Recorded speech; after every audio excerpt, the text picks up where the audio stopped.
معلوماتنا النهارده عن عمارات الفنانين. أول عمارة معانا عمارة فريد الأطرش، اتعملت في الجيزة سنة 55 1955. طبعا التكلفة بتاعتها هتبقى عاملة كام؟ حوالي 204,000.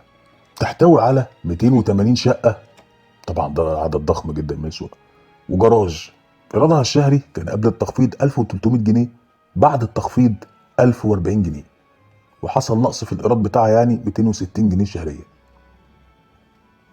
شايف عماره فخمه جدا، فلك ان تتخيل عماره الايموبيليا اللي اتكلفت 1,200,000 سنه 1900 حاجه و30، ودي بعدها ب 15 سنه ومتكلفه 208,000 بس.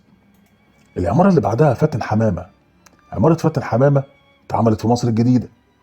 طبعا احنا قلنا عماره فريد الأطرش فين؟ عماره فريد الأطرش اتعملت في بالجيزه، لما فاتن حمامه في مصر الجديده سنه 58. فيها 21 شقة وجراج، 20 شقة وفي جراج كامل للسكان. اتكلفت 93,000 جنيه.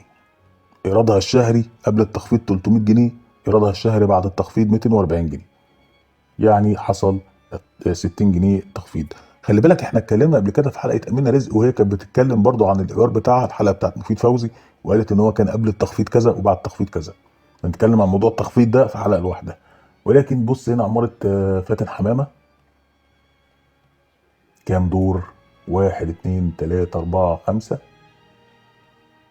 و5 ادوار بس كذا بلوك، 21 شقة. سنة 58 بعد عمارة فريد الأطرش ب3 سنين، ومتكلفة أقل، فإذا بتاعت فريد الأطرش كانت أضخم. طبعا شفنا كام شقة. العمارة اللي بعدها عمارة ليلى مراد. عمارة ليلى مراد دي في شارع إسماعيل بجاردن سيتي سنة 56، قبل فاتن حمام بسنتين، بعد فريد الأطرش بسنة، وبعد الإيموبيليا ب16 سنة. ده ب 16 ايه؟ ب 26 سنة، ب 16 سنة تقريبا، لأن هي في آخر الثلاثينات عمارة الإيموبيليا. تعالى كده نعد: 1 2 3 4 5 6، 6 أدوار عمارة ليلى مراد.